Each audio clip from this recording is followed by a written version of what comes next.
प्राणधार सुंदर साथ जी, जब चितवनी करने की बात आती है तो कुछ सुंदर साथ की प्रतिक्रिया ये होती है कि ब्रज में गोपियों ने कहाँ चितवनी की थी। वे तो हर पल कृष्ण के प्रेम में लगी रहती थी। जब श्री कृष्ण जी वनों में बछड़े लेकर के जाते थे, गायों को लेकर के जाते थे, तो हर पल गोपियों का चित्त उन्हीं में लगा रहता था। वे गृह के सारे कार्यों को करते हुए भी हमेशा कृष्ण से जुड़ी रहती थी। तो हम भी उठते बैठते सुपन सुबह जागृत हर पल राजी के साथ लगे रहते हैं। ये चौपाई बहुत बोली जाती है। परिक्रमा के चौथे प्रकरण की यह चौपाई है। बैठते उठते चलते सुपन सोवत जागृत, खाते पीते खेलते सुख लीजिए सब विध इत। हम ब्रह्मवाणी के एक एक शब्द की यदि गहराई में निष्पक्ष हृदय से जानने का प्रयास करें तो वास्तविक सत्य कुछ अलग नजर आता है। धामधनी ने किस प्रसंग में कौन सी बात कही है, उसको अंतर्दृष्टि से देखना पड़ेगा। इस चौपाई का चौथा चरण है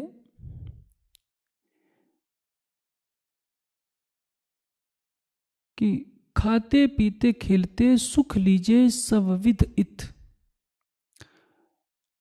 इसका संकेत क्या है कि हम उठते बैठते सोते जागते खाते पीते केवल राज्य के भाव में डूबे रहें और उनसे अखंड संबंध का सुख लें, उनकी शोभा का सुख लें। संसार में कोई किसी से प्रेम क्यों करता है? जब उसको कुछ मिलेगा तो प्रेम करेगा। किसी से ज्ञान मिलता है, किसी से सुख मिलता है, तभी आकर्षण बढ़ता है और यही प्रेम का मूल है। इस माया में आने के बाद हमारी आंखें बाह्य जगत को देख रही होती हैं।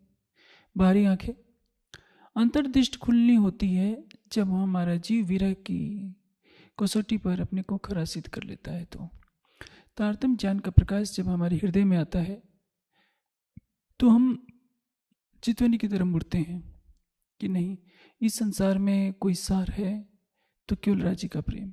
आप देख रहे हैं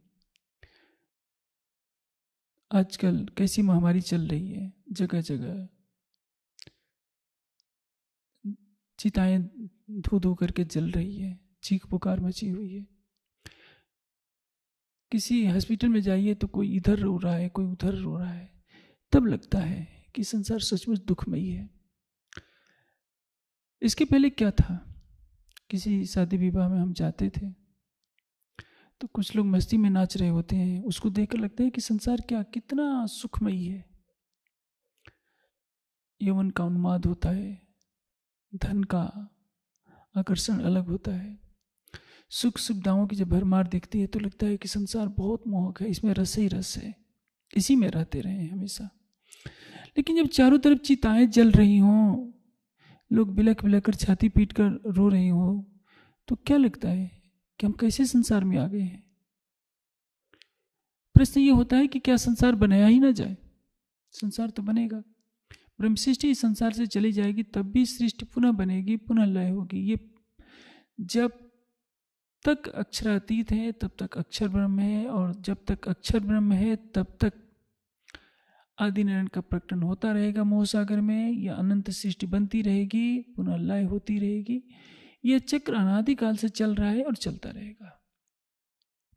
हमारे चाहने से कि माया का दुखमयी खेल न बने, ये कभी भी संभव नहीं है। ये ठीक है कि हमारी आत्मा इस दुखमयी संसार में पुनः नहीं आएगी, लेकिन ये जीव सृष्टि का खेल तो चलता रहेगा। जो खेल रुक नहीं सकता उसमें छाती पीटने से तो कुछ होगा नहीं, खेल चलता रहेगा। इसके लिए एक ही तरीका है कि हम कुटस्थ होकर के इस खेल को देखें। कुटस्थता कैसे होगी? एक तो विवेक से, और एक लगी वाले कुछ और न देखे पिंड ब्रह्मांड व कोहरे नहीं, उस अवस्था में पहुंच जाए, प्रेम की उस अवस्था में पहुंच जाए जिसमें शरीर और संसार न दिखे। प्रश्न यह होता है कि प्रेम हम कैसे करें? हर कोई चाहता है कि हम राज्य से हम प्रेम करें, संसार छूट जाए, लेकिन संसार का आकर्षण इतना मीठा है, कि वो छूटते नहीं छूटता। सुंदर सा जब सागर श्रृंगार खिलोत परिक्रमा की चर्चा सुनते हैं, ब्रह्मवाणी का रस पीते हैं, तो लगता है कि सचमुच कितना झूठा संसार है, हम कहाँ फंसे पड़े हैं। किंतु कुछ समय के बाद ही जब घर के सदस्य बैठे होते हैं, दोस्त बैठे होते हैं, सहेलियों का झुंड बैठा होता है, अच्छे अच्छे व्यंजनों का सेवन किया जा रहा होता है, नृत्य गान होता है, पिक्चर देखी जा रही होती है, उस समय सब परम धाम भूल जाता है। क्योंकि मीठी माया हमें अपनी तरफ खींचती है। किसी किसी के हृदय में विवेक होता है कि नहीं, ये संसार नश्वर है। वृद्ध तो अनादिकाल से होते रहे हैं, किंतु राजकुमार सिद्धार्थ के हृदय में ही ये बात आई, क्या मैं भी बूढ़ा हो जाऊंगा, क्या मैं भी मर जाऊंगा? यदि मरना ही है, बूढ़ा ही होना है, तो फिर इस संसार में फंसने से क्या लाभ है? राजकुमार सिद्धार्थ क्यों इससे विरक्त हुए? क्योंकि उनके पूर्व के संस्कार बहुत पवित्र थे। उन्होंने पूर्व जन्मों में कठोर साधनाएं की थी और उन्हीं साधनाओं के प्रभाव से उनके चित्त में जो योग के संस्कार थे, उन्होंने विवश किया कि वो संसार का मोह तोड़े, अपनी पत्नी और पुत्र के मोह को छोड़कर जंगल में जाकर परम सत्य की खोज करें। हमारे साथ परम धाम की ब्रह्मात्मा की लीला है। पार बतन जो सुहागनी ताकि नेक कहूं पहचान, जो कदी भूली नजर तो भी नजर तहा निदान। यदि किसी कारण से माया के प्रभाव में हम माया में भूल गए हैं, तो भी नजर तहा निदान। अंतरात्मा से आवाज उठती रहती है कि नहीं आत्मा, ये तेरा घर नहीं है, इस संसार के सुख तेरे लिए कभी कल्याणकारी नहीं हो सकते। ये मोहक संसार ऐसा है जिसमें कोई भी सुखी और शांति की कामना की बात नहीं कर सकता कि हम पूर्ण रूप से सुखी हैं, पूर्ण रूप से हम शांत हैं। जब चितवनी की बात आती है तो कहा जाता है कि प्रेम से कीजिए और शरीर भी हिले डुले नहीं। किंतु जो इस चौपाई में ये बात कही गई है, बैठते उठते चलते सुपन सोवत जागृत, चाहे हम बैठे हों, चाहे उठ खड़े हों, चाहे चल रहे हों, चाहे सो रहे हों, चाहे जगे हुए हों या सपना देख रहे हों, क्या इस अवस्था में राज्य का ध्यान किया जा सकता है? जब निद्रा में हम होते हैं तो निद्रा में तो कुछ हमें होश ही नहीं रहती, फिर हम कैसे राज्य का ध्यान कर सकते हैं? इसमें बात कही गई है। इस तथ्य को हमें समझना होगा। ऐसा क्यों कहा गया है? एक पद्धति होती है उपासना की, उसको कहते हैं भावलीन योग। भावलीन योग का तात्पर्य क्या है? चैतन्य महाप्रभु को देखिए, रामकृष्ण परमहंस को देखिए। चैतन्य महाप्रभु भाव विवल होकर के नृत्य करते हैं, राधा कृष्ण के प्रेम में वो डूबे रहते हैं। उसी तरह से रामकृष्ण परमहंस की भी स्थिति है। उनके सामने कोई भजन गा दे, कोई भक्ति भाव की कोई बात कर दे, तो या तो नृत्य करने लगते हैं या अखंड समाधि में पहुंच जाते हैं कुछ देर के लिए, चाहे कुछ मिनट या कुछ घंटे।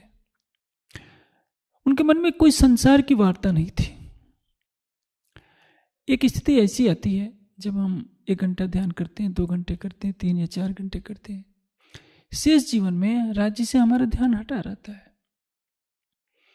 हम बैठकर निंदा रस में डूब जाते हैं, किसी को कटु वचन बोल देते हैं, किसी के प्रति घृणा के विकारों को हम अपने अंदर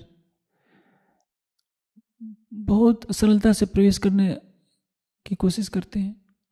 हम कभी यह नहीं सोचते कि इससे कितनी हानि हो रही है। यह तो वैसे ही है कि जैसे कपड़े को एक तरफ से धो रहे हैं और दूसरी तरफ से उस पर कीचड़ लगा रहे हैं।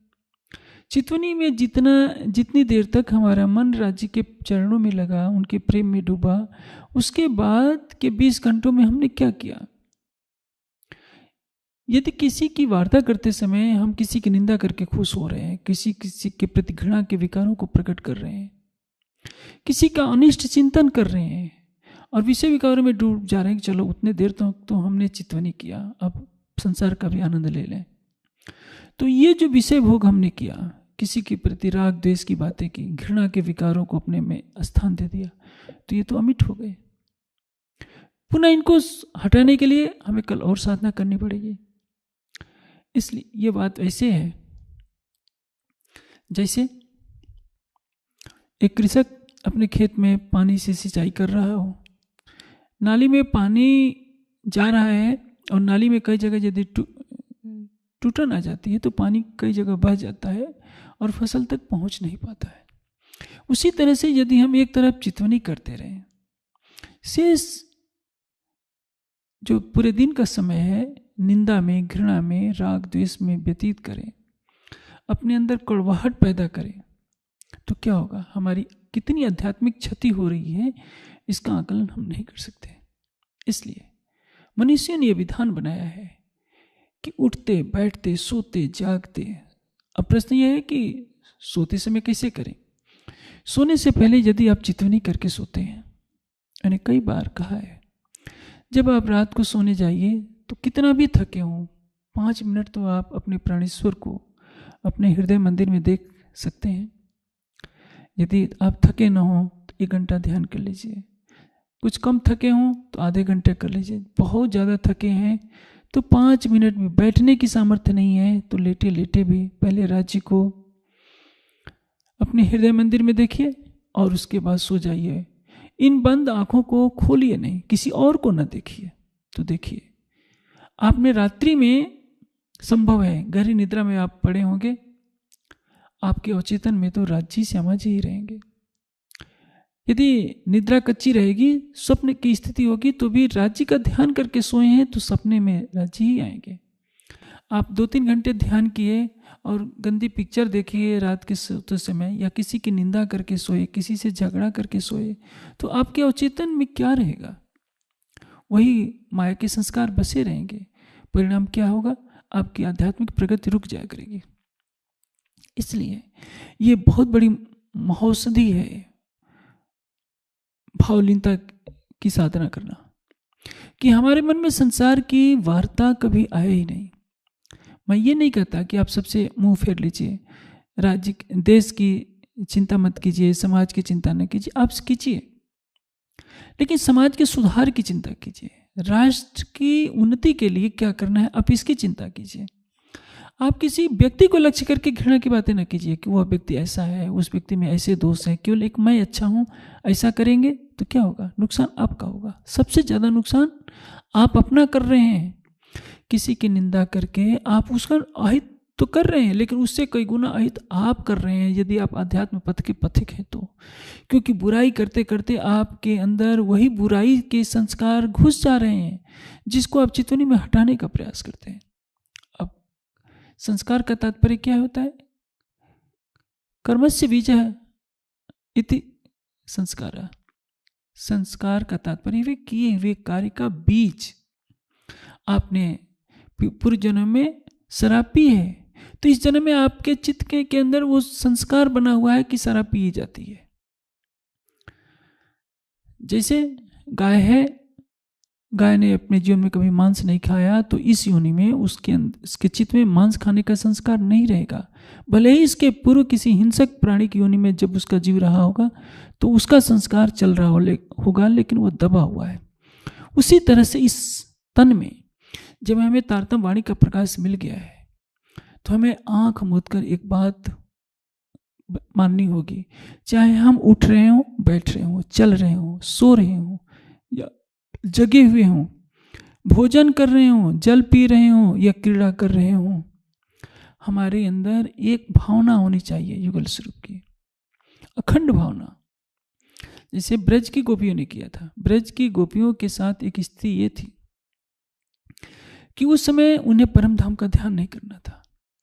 उनके आराध्य, उनके प्राणेश्वर श्री कृष्ण जी के तन में विराजमान होकर लीला कर रहे हैं और उसी तन से मूल संबंध के कारण सबको प्रेम था। और गोपियों के अंदर जो परम धाम की ब्रह्मात्माएं थी उस तन में अपने प्राणेश्वर को पाकर मूल संबंध के कारण, भले ही वे नींद में थी, उनको पहचान नहीं थी कि इनमें हमारा आराध्य अवस्था है, फिर भी वो प्रेम करती थी। यद्यपि उनके पारिवारिक संबंध भी थे, घर में सास भी है, ससुर भी है, देवर भी है, जेठ भी है, पति भी है, बच्चे भी हैं, किंतु उनका आंतरिक प्रेम केवल कृष्ण के लिए था, वो परम धाम से था। माया की नींद पूरी है, किंतु जो प्रेम है अखंड संबंध के कारण है। अब इस जागने के ब्रह्मांड में स्थिति दूसरी है। जागने के ब्रह्मांड में हमको सब कुछ बता दिया गया है कि ये जो परिवार के रिश्ते हैं पूर्ण सत्य नहीं है। ये दिखने में लग रहे हैं कि सत्य हैं, पति पत्नी का, भाई बहन का, पिता पुत्र का, सब कुछ लग रहा है कि हमारे हैं, लेकिन वास्तव में ये हमारे नहीं है। एक एक करके सब हमसे बिछुड़ जाने वाले हैं। हम चाहें चाहे न चाहें, हम रोएं कि राजी ऐसा न करो, तो क्या होगा? जो संसार है वो तो अपने विधि विधान से चलेगा। जो वयोवृद्ध है उस समय पर शरीर छोड़कर चले जाएंगे, चाहे हमारे माता पिता हो, संगी संबंधी हो। हम भी बूढ़े हो जाएंगे, जब वृद्ध हो जाएंगे तभी हमारा भी शरीर छूट जाएगा। हम सोचे कि हम कभी बूढ़े ही ना हो, हमारे बाल सफेद ही ना हो, ऐसा कभी कैसे संभव है? सब कुछ होगा। किंतु यदि हमारी अंतर्दृष्टि अपने परम धाम की तरफ लगी रहती है तो संसार में रहते हुए भी हम संसार से अलग रहेंगे। क्या बुद्ध वृद्ध नहीं हुए? क्या बुद्ध को मृत्यु का आलिंगन नहीं करना पड़ा? सब कुछ करना पड़ा, लेकिन उनका विवेक जागृत है। अब वो बुद्ध हो चुके हैं, राजकुमार सिद्धार्थ नहीं रहे। वो ज्ञान के प्रकाश में देख रहे हैं कि शरीर है, मैं शरीर से भिन्न हूँ, मेरा शरीर तो वृद्ध हो रहा है, मृत्यु क्या है? इस शरीर को मैं त्याग कर महानिर्वाण की अवस्था को मैं प्राप्त कर लूँगा, अखंड आनंद में रहूँगा, कोई मोह नहीं है। लेकिन जब तक वो ज्ञान की अवस्था नहीं आती है तब तक शरीर के छूटने का भय है, बुढ़ापे का भय है, संगे संबंधियों से अलग होने का भय है। और यही भय, राग, द्वेष, लोभ ही तो सारे दुखों के कारण है। शुद्ध ज्ञान की अवस्था में कुटस्थ अवस्था प्राप्त हो जाती है, प्रेम की अवस्था में वो दिव्य अवस्था प्राप्त हो जाती है। राज जी ने तारतम्य ज्ञान के माध्यम से हमें ज्ञान का अखंड भंडार तो दे दिया है। हम पढ़ते भी हैं, किंतु आत्मसात न होने के कारण कहीं ना कहीं हम दुख के बादलों में भटकते रहते हैं। हम सोचते हैं कि ये संसार दुखमय है तो हम कैसे गुजारा करें। हम अन्य संसारिक प्राणियों की तरह से हम भी दुखी होते रहते हैं। उससे बचाने के लिए राज जी ने मूल संबंध और मूल स्वरूप की याद देने के लिए ये बात कही है। उठते बैठते सोते जागते खाते पीते क्या करना है? सुख लीजिए सब विद इत। हमें सुख लेना है। सुख कैसे मिलेगा? हम यह सोचें कि हम ये शरीर नहीं है, ये शरीर तो मायावी है, माया का बना है। इस शरीर के अंदर जीव पर हमारी आत्मा परात्म का श्रृंगार लेकर बैठी है और उस आत्मभाव से परात्म के श्रृंगार में हमें मूल मिलावे में ध्यान करना है। ध्यान तो बाद में होगा, पहले प्रेम चाहिए, क्योंकि वाणी कहती है कि ले आओ प्यार करो दीदार। बिना प्रेम के दर्शन नहीं हो सकता। प्रेम है तो दर्शन होगा। अब प्रश्न यह है, ये प्रकरण है सूरत इश्क पैदा होने की। प्रेम कैसे पैदा हो? इस प्रकरण की पहली ही चौपाई है, तुमको इश्क उपजावने करूं सो अब उपाय, पूर चलाऊं प्रेम को जो यही में छाक छक पक्का है। राजी कह रहे हैं कि परम धाम की आत्माओं, मैं तुम्हारे लिए प्रेम कैसे पैदा हो अब वो उपाय बता रहा हूं। तुम्हारे अंदर प्रेम के पूर चलाना है मुझे, ताकि तुम तृप्त हो जाओ। मेरा प्रेम पाकर, मेरी शोभा में डूबकर, अपने हृदय धाम में मुझे बसाकर तुम इतने तृप्त हो जाओ कि संसार तुम्हें लगे ही नहीं कि संसार कुछ है। और इसी में आगे कहते हैं कि इश्क जिन विद उपजे, मैं सोई देऊं जिनस, तब इश्क आया जानियो जब इन रंग लाग्यो रस। कितनी बड़ी बात कहती कि कैसे तुम्हारे अंदर प्रेम आया है, जब इन रंग लाग्यो रस। परम धाम के आनंद में जब हम डूब जाएं तब समझना चाहिए कि हमारे अंदर राजी का प्रेम आ गया है।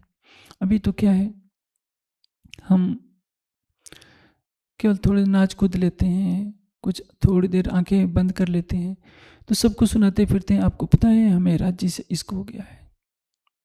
इस पर कुछ सुंदर साथ ने एक भजन भी बना लिया, फिल्मी गीतों को आधार लेकर के हमें इश्क हो गया, हमें इश्क हो गया, और कूदते हैं कंगारुओं की तरह से। वो इश्क नहीं है। यदि इश्क हो गया तब तो आपको संसार दिखेगा नहीं। इश्क को ये लक्षण जो नैनो पलक न ले। आपकी अंतर्दृष्टि मूल मिलावे को, राजी श्यामा जी को देखना छोड़कर संसार की तरफ देखना ही नहीं चाहेगी। फिर आप संसार में क्यों भटकते रहते हैं? इस प्रकरण में तो ये बताया गया है कि सुख लीजिए सब विदित। यदि आप भावलीनता में डूबते हैं, भावों में, जैसे कि मैंने कहा, श्री देवचंद जी जब चितवनी करते हैं तो जब शरीर से परे की अवस्था में पहुंचते हैं, उनकी सुरता स्वयं को राधा के रूप में देखती है और अखंड ब्रज में पहुंच जाती है। जब वे श्री कृष्ण जी के साथ घुगनी का प्रसाद खाने का प्रयास करते हैं और इसी अंतराल में उनका हाथ जमीन से टकरा जाता है, परिणामतः ध्यान टूट जाता है, सुरता टूट जाती है, जो दर्शन लीला होती है वो भी बंद हो गई होती है।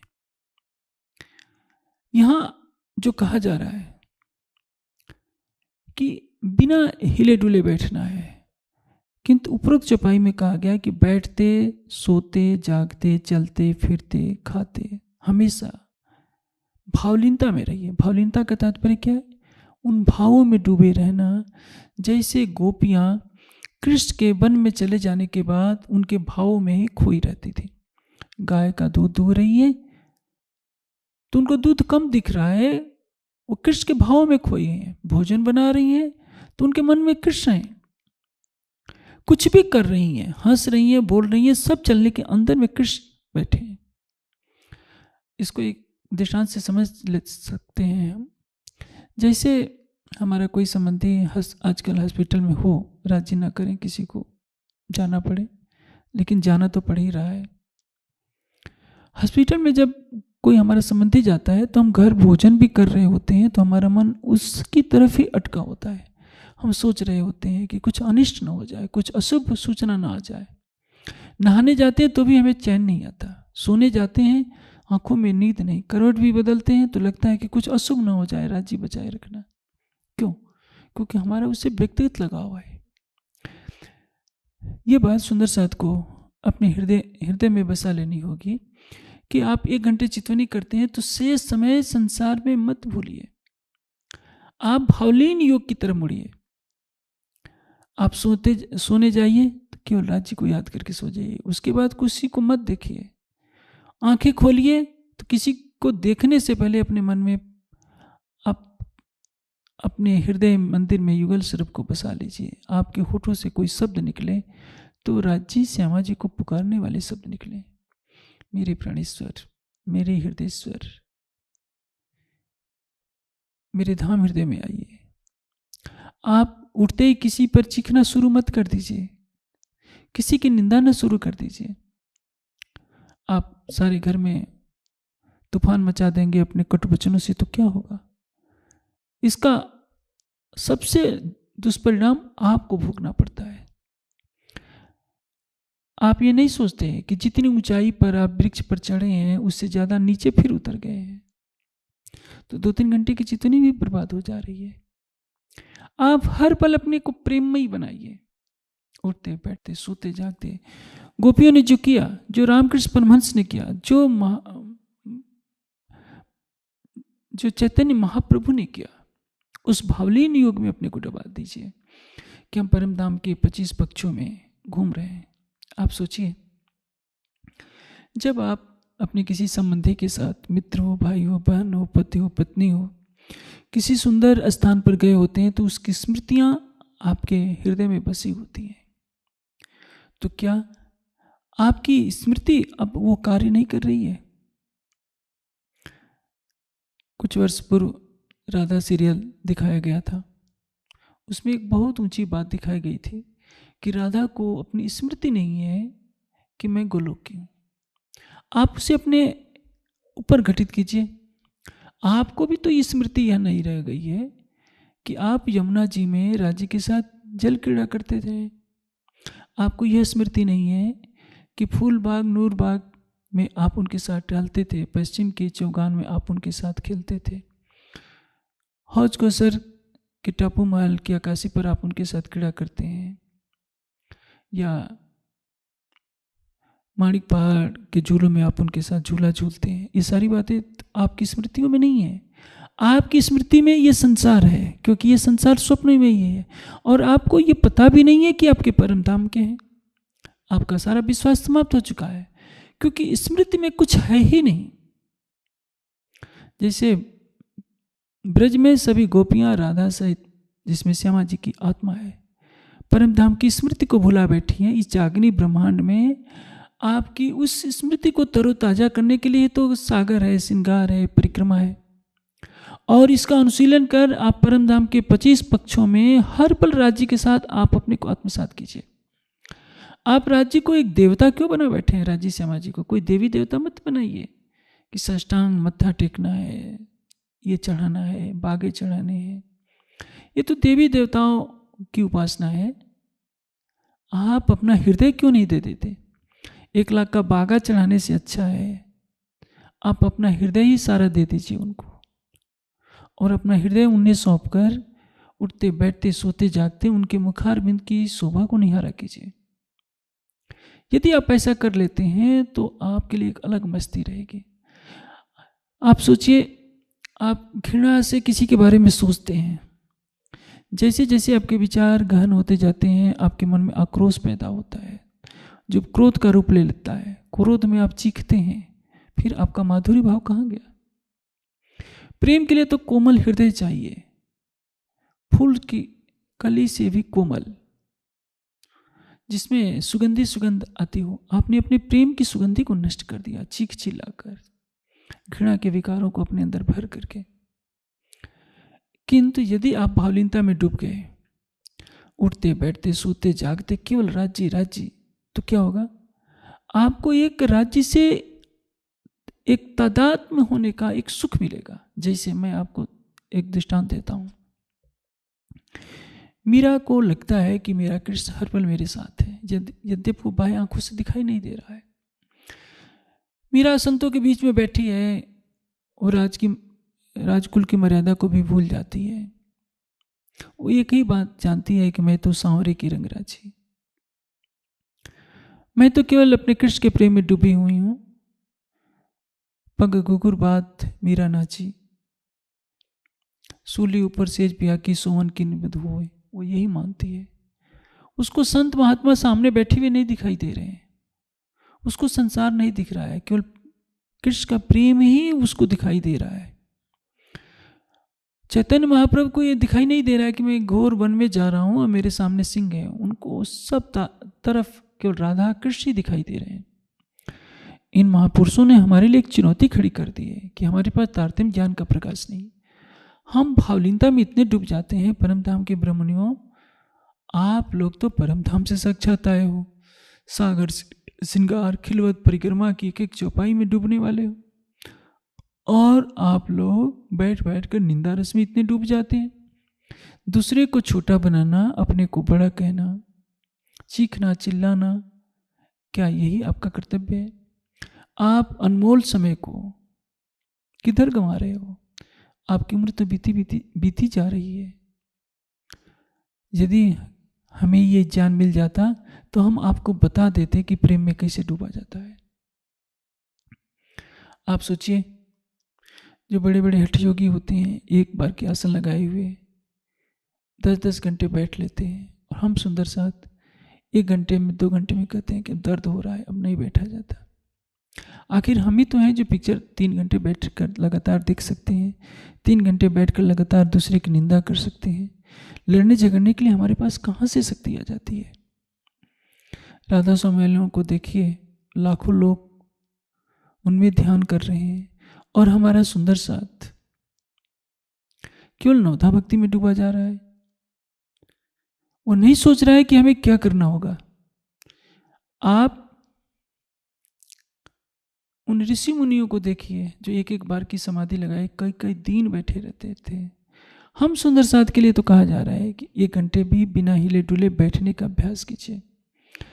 और यदि ये कहा जाए कि चितवनी करने के लिए कहाँ लिखा है, तो ज्ञानपीठ से एक ग्रंथ का प्रकाशन किया गया है जिसमें राज से लेकर क़यामतनामा तक सारी चौपाइयाँ दी गई हैं, जिसमें ये बात दर्शाई गई है कि चितवनी की महत्ता क्या है।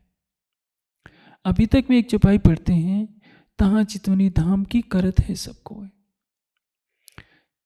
सतगुरु धनसिदेव जी के अंतर ध्यान होने के पश्चात सब सुंदर साथ चितवनी में लग जाते हैं। सदगुरु धनीशदेव चंद जी भी सब सुंदर साथ को चितवनी करते हैं। चितवनी तो हमारा हार है कि यहीं बैठे बैठे हम राज्य के नख से सिख तक की शोभा में स्वयं को डुबो दें, लेकिन उसके पहले प्रेम आने के लिए, क्योंकि प्रेम होगा तभी हम चितवनी करेंगे, और प्रेम आने के लिए भावलीनता की साधना करनी जरूरी है। और उसके लिए आवश्यक है कि सागर श्रृंगार और परिक्रमा के ज्ञान को लेकर हम उठते बैठते सोते जागते उन्हीं भावों में डूबने का प्रयास करें, ताकि संसार के जो बुरे संस्कार हैं, बुरे विचार हैं, हमारे अंदर घर न करने पाए। किंतु इसी को हम सर्वोपरि न मान लें। यदि हम इसी को सब कुछ मान करके बैठ गए कि नहीं अब हमें सब कुछ मिल गया है, तो ये हमारा भ्रम है। यदि भावलीनता की साधना हो जाती है तब हमें चितवनी में डूबना पड़ेगा। तभी आगे की चौपाई में यह बात कही गई है, ए बल जब तुम किया तब अलबत्त बल सुखधाम, अरस परस जब यो हुआ तब सुखदेवे श्यामा श्याम। एह बल जब तुम किया, कहा से क्या है, जब हम भावलीनता में अपने को डुबो लिए, उठते बैठते सोते जागते हर पल राज्य के साथ एकात्म भाव में डूब गए। जैसे हम स्नान कर रहे हैं तो भाव करें कि हम भी यमुना जी में राज्य के साथ स्नान कर रहे हैं। भोजन करते समय याद आए कि राज्य के साथ हम भोजन कर रहे हैं हर पल। अष्टपहर में ऐसा मत समझिए कि जो परिक्रमा में लिखा गया है सचमुच में वैसा ही होता है। परिक्रमा ग्रंथ में तो यहाँ के भावों के अनुसार हमारे अष्टपहर को कैसे बिताना है, परम धाम को जोड़कर ये भाव दर्शाने का लक्ष्य है। जैसे भोग में कहा गया है कि श्री राज उतारे बस्तर पहनी पिछौरी कमर पर, तो ये मत समझिए कि राज्य परम धाम में सचमुच अपने वस्त्र उतार देते हैं, क्योंकि इस माया की दुनिया में जब हम बैठे हैं तो जूठा गिरने का डर होता है। तो धार्मिक क्षेत्र में परंपरा रही है अपने सारे वस्त्र उतार देने की। कर्मकांडी लोग प्राय ऐसे उतार देते हैं। उस जब वाणी का अवतरण हो रहा था उस समय परंपरा ही थी कि हल्के वस्त्र पहनकर ही भोजन किए जाते थे। तो उसी बात को हम परम धाम में घटित नहीं कर सकते। हाँ, लीला के लिए बात कही गई है। अब भोजन के पश्चात राज्य को पान बीड़ा रुकाया जाता है, तो राजा महाराजा आज से 300 वर्ष ये सब करते थे।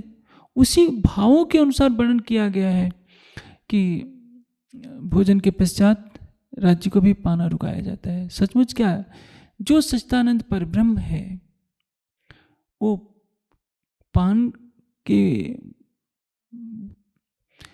सेवन के लिए बाध्य नहीं है, लेकिन इस दुनिया में राज्य के साथ 24 घंटे कैसे बिताने हैं, यहाँ के भावों के अनुसार परम धाम की लीला को दर्शाया गया है।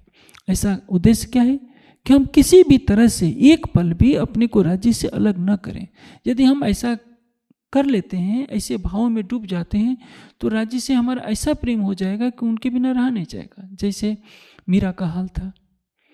मीरा हर पल अपने को कृष्ण के समीप अनुभव करती थी, रसखान हर पल अनुभव करते थे, वही प्रेम में परिणित हो गया। जब ये होगा तो स्वाभाविक है कि सुंदर सा चितवनी में लगने के लिए बाध्य हो जाएगा। और जब चितवनी में बैठेंगे तो हमें तो शांत होकर के बैठना पड़ेगा। यदि उस चितवनी में हिलना डुलना रहता है तो चितवनी नहीं है। शरीर का आभास होता है तो चितवनी नहीं है। चितवनी का तात्पर्य ही है कि हमारी आत्मा परात्मा का श्रृंगार सजकर मूल मिलावे में जाए और अपने मूल मिलावे के संपूर्ण दृश्य को अपने धाम हृदय में देखे, क्योंकि हमारा धाम हृदय ही अक्षरातीत का परम धाम है। इन्हीं बातों को आगे की चौपाइयों में बताया गया है, क्योंकि आगे कहते हैं कि फेर फेर स्वरूप जो निरखिए, फेर फेर भूखन श्रृंगार, फेर फेर मिलावा मूल का, फेर फेर देखो मनवार। हमें बार बार ये प्रसंग क्या है, चितवनी का है। चितवनी अलग है और भावलीनता अलग है। जब हम चितवनी में बैठते हैं तो फेर फेर स्वरूप जो निरखिए, फेर फेर भूखन श्रृंगार, राज्य श्यामा जी के नख से सिख तक स्वरूप की शोभा को और वस्त्रों आभूषणों की शोभा को देखना है। पहले हमने भावलीनता की कि 24 घंटे में हमारे अंदर किसी के प्रति ईर्ष्या, द्वेष, घृणा, वैर के विकार न रह जाएं, काम, क्रोध, मद, लोभ, जो किसी न किसी कारण से हमारा जीव जो पूर्व जन्म के संस्कारों से ग्रसित है, हम विषय भोग में भी फंस जाते हैं, तो चितवनी में भी वो संस्कार हमें बाधित ना करें। यदि हम किसी से झगड़ा कर बैठते हैं, चितवनी में उसके बाद बैठते हैं, तो उसके विचार आने लगते हैं, उनसे हम बचे कैसे? इसलिए भावलीनता की बात कही गई है। और उस भावलीनता से जब हम चितवनी में बैठेंगे तो मन स्वाभाविक रूप से भागेगा, क्योंकि जिस मन को आज तक हौज कौसर के बारे में कोई जानकारी नहीं, पुखराज के बारे में, रंगमहल के बारे में, राज्य के होठों के बारे में, गालों के बारे में, हृदय कमल के बारे में, चरण कमल के बारे में कुछ मालूम ना हो, उसको कहा जाए कि तुम ये देखो, तो कहाँ से देखेगा? अब बताइए, खारे जल की मछली को दूध में डालेंगे तो उससे अच्छा थोड़े लगेगा। बगुले को दूध दे दीजिए तो उसको लगेगा कि मुझे कहाँ रख दिया गया है। बगुला तो गंदा जल ही पसंद करेगा और कीड़े मकोड़े ही खाना चाहेगा। केवल हंस ही चाहेगा कि मेरे सामने गंदा जल ना रखा जाए, बल्कि दूध रखा जाए। हमारी आत्मा केवल परम धाम को देखना चाहती है, युगल स्वरूप को दिल में बसाना चाहती है, किंतु जीव में तो लाखों करोड़ों जन्मों के संस्कार हैं। ये लाखों करोड़ों जन्मों से अपने चित्त में काम, क्रोध, मद, लोभ, अहंकार के संस्कारों को बसाया पड़ा है। ये संस्कार उसको रोकते हैं, और चितवनी में आपको धैर्यपूर्वक ये सहन करना पड़ेगा। इसलिए यदि आपका मन भागता है तो आप व्यथित ना होइए, दृढ़ संकल्प कीजिए कि मुझे निश्चित रूप से अपने प्राणेश्वर को पाना है। चाहिए मन तू कितना भाग ले, एक दिन तुझे धनी के चरणों में अपना सर्वस्व समर्पण करना पड़ेगा। इसीलिए ये बात कही गई है कि फेर फेर स्वरूप जो निरखिए, फेर फेर भूखन सिंगारे, फेर फेर मिलावा मूल का, फेर फेर देखो मनहार। आगे इसी बात को आगे को बढ़ाते हुए राजी कह रहे हैं, अंदर धनी के देखिए एक चित्त हेत रस प्रीत। मूल मिलावे में अपनी दृष्टि को ले जाइए और एक चित्त होकर, एक चित्त हेत रस रीत। इस चरण में बहुत कुछ कहा गया है। एक चित्त, एक चित्त का अर्थ होता क्या है? हमारे चित्त में अब कुछ रह न गया हो, केवल प्राणेश्वर। एक चित्त हेत रस रीत। रस का अर्थ होता है प्रेम का रस, आनंद का रस। हेत मेरी आत्मा का अक्षरातीत से अखंड जो प्रेम है, आनंद की लीला है, उसके रस में अपने को डुबोइए। खिन खिन में सुख होएसी, धनी याद की असल। अब इस अवस्था में जब पहुंचेंगे तो हर क्षण आपको सुख होने लगेगा, और यही सुख आपको प्रेम दिलाएगा, जिसे इस प्रकरण की अंतिम चौपाई से पहले की चौपाई में कहा गया है, ये सुख आए इश्क बेर न लगे एक पल। जब वह सुख मिलेगा तो प्रेम आने में एक पल भी नहीं लगेगा। ये इस पूरे प्रकरण का सार तत्व है कि प्रेम आने के लिए पहले राज्य का सुख चाहिए। राज्य का सुख आएगा तब जब पहले आप भावलीनता में डूबिए, उसके बाद चितवनी में डूबिए, और चितवनी में राज्य के एक एक अंग की शोभा में अपने को डुबोने का प्रयास कीजिए। जैसे जैसे आप करते जाएंगे संसार आपसे हटता जाएगा। नख से सिख तक की शोभा में डूबते डूबते आपको जब राज्य की चितवनी का सुख मिल जाएगा तो प्रेम अपने आप भाग करके आ जाएगा। जैसे दीपक जलाने पर उजाला फैल जाता है, उसी तरह से अपने हृदय में चितवनी का दीपक जलाइए। भावलीनता में अपने को जोड़िए, अपने हृदय को कोमल बनाइए। देखिए प्रेम क्यों नहीं मिलेगा। राज्य की मेहर सबके लिए बराबर है। मेहर सब पर महबूब की, पर पावे करनी माफक।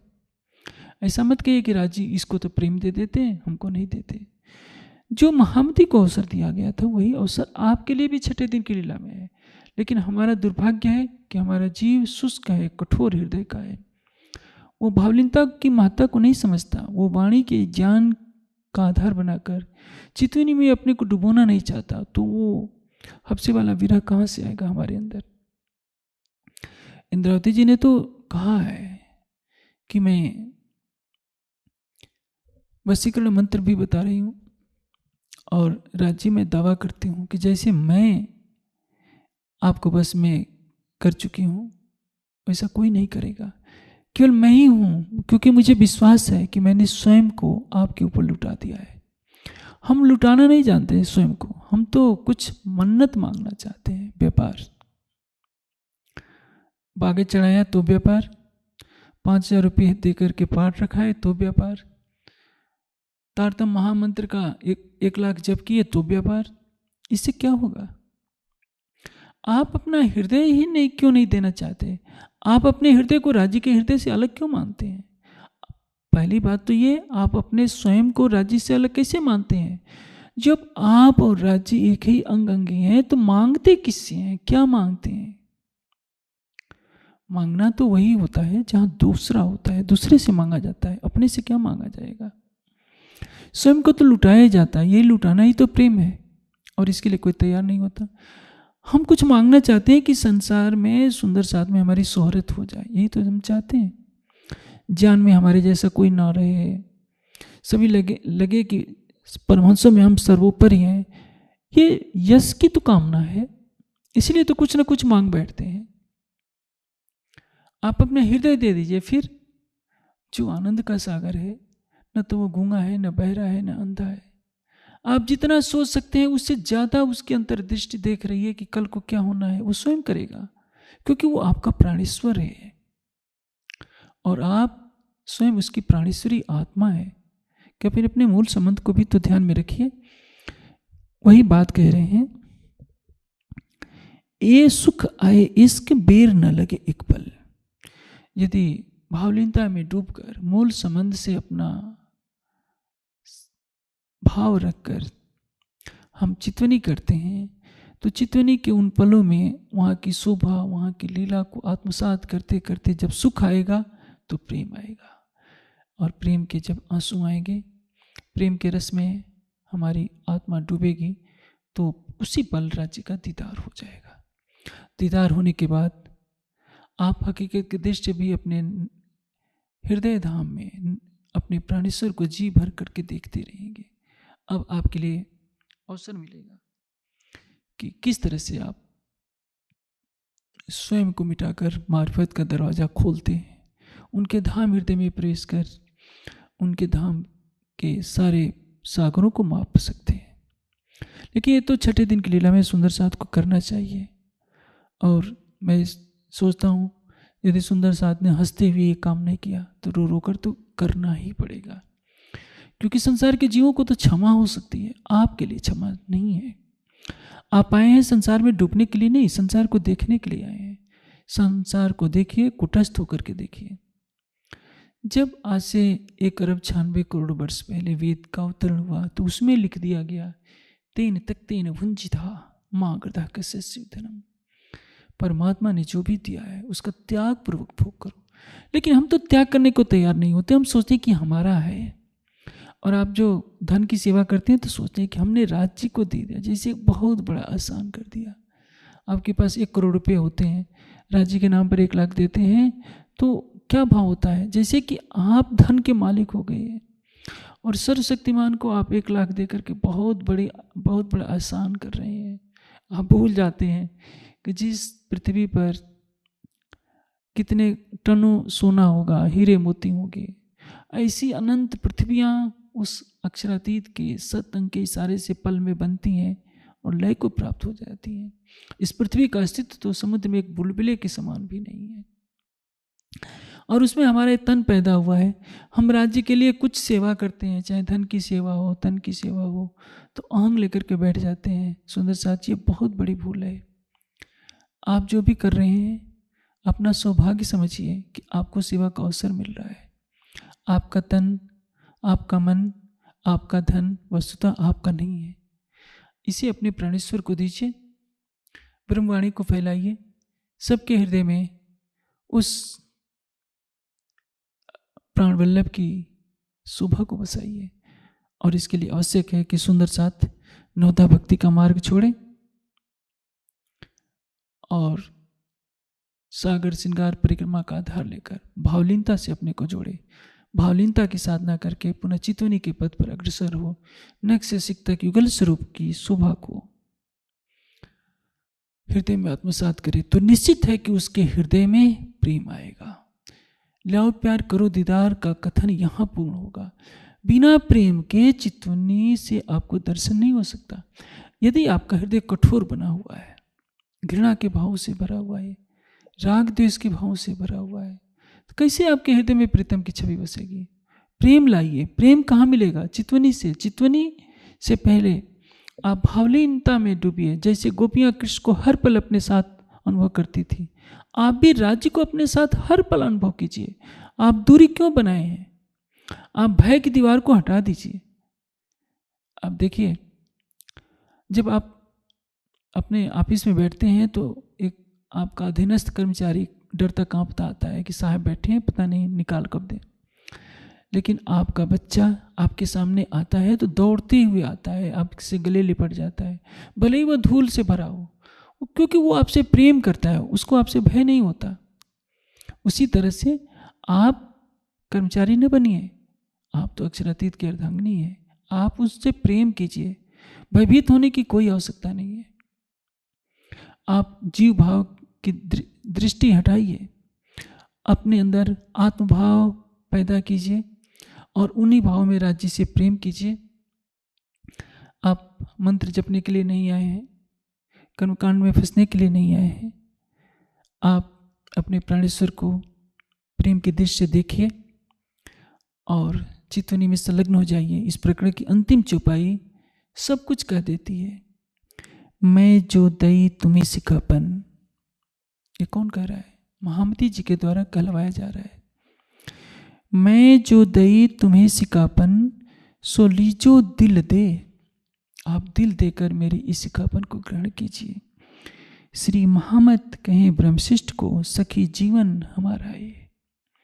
यह बात किससे कही जा रही है? मात्र ब्रह्मशिष्टियों से, क्योंकि वही प्रेम लेना चाहेंगी और उस प्रेम को लेने के लिए उन्हें सागर श्रृंगार परिक्रमा में डूबना पड़ेगा, भावलीनता से अपने को जोड़ना पड़ेगा और अपने हृदय में प्रेम लाना पड़ेगा। वही प्रेम उनको प्राणेश्वर से मिलाएगा। किसी भी कर्मकांड से, मंत्र जप से, पाठ से प्रीतम से मिलन नहीं होगा। मिलन होगा प्रेम के द्वारा। वह प्रेम आएगा चितवनी के द्वारा।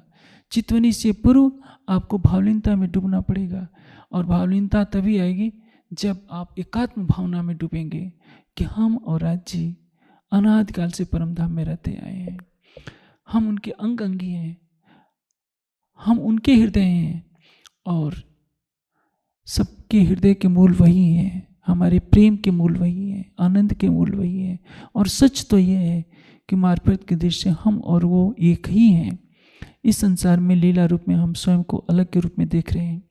जब इन भावों के साथ हम एक हो जाएंगे, जैसे कि अभी मैंने आपको एक दृष्टांत दिया था कि धूल में लिपटा हुआ बच्चा अपनी जब माँ या पिता को देखता है तो ये नहीं देखता कि मेरे गंदे धूल जो मेरे कपड़े पर लगी है मेरे माता पिता को भी लग जाएगी, क्योंकि उसका संबंध तो हृदय से है। वो दौड़ते हुए लिपट जाता है। माता पिता भी उसको दुत्कारते नहीं कि मेरा कपड़ा गंदा कर दिया तूने, वो भी सोचते हैं कि चलो कपड़ा ही तो गंदा होगा, अपना ही तो हृदय का टुकड़ा इसको गले से लगा लेते हैं। तो आप सोचिए, एक संसार के रिश्ते में जब इतना प्रेम है तो राज्य आपसे कितना प्रेम करते हैं। वो तो कहते हैं कि तुम एक कदम चलो, मैं 1000 कदम तुम्हारे साथ चलने के लिए तैयार हूँ। तुम मेरी तरफ चल कर आओगे तो मैं दौड़ करके आऊँगा। लेकिन हम सुंदर साथ को राज्य के इन कथनों पर विश्वास नहीं होता है। सखी जीवन हमारा एक का अर्थ क्या है? हमारा जीवन प्रेम का है। हम संसार के जीवों की राह पर न चलें, न कर्मकांड की राह पर चलें, न राग द्वेष घृणा के विकारों में चलें। देखने में आता है हमारा सुंदर साथ तो केवल मंत्र के शब्द पर ही लड़ रहा है। कितनी घृणा भरी है कि वो श्री जी वाले हैं, उनके साथ बैठना नहीं, उनके साथ बातें नहीं करना। और श्री जी वाले भी आपस में लड़ रहे हैं कि वो इस आश्रम से जुड़े हैं, वो इससे जुड़े हैं, हम किसी से बातें न करें। घृणा की अग्नि सबको जला रही है। इस घृणा की अग्नि को प्रेम के जल से बुझा दीजिए हमेशा हमेशा के लिए, क्योंकि घृणा की अग्नि ने कभी संसार का कल्याण नहीं किया है। यह घृणा की अग्नि ने महाभारत पैदा किया। इस घृणा की अग्नि ने बड़े बड़े युद्ध किए और उन युद्धों में बहने वाले रक्त से धरती लाल होती रही। करोड़ों प्राणियों की चित्कार सुनकर भी यह वायुमंडल शांत नहीं हुआ। परम धाम की ब्रह्मवाणी सारे संसार को एक करने के लिए आई है। आप चितवनी में डूबिए, प्रेम में डूबिए और अपने प्राणेश्वर को पाइए, क्योंकि यही हमारा जीवन है। और यदि हमने इस सत्य को अंगीकार कर लिया तो शायद हम धन धन हो जाएंगे और संसार को भी कल्याण के स्वर्णिम पथ पर चला सकेंगे।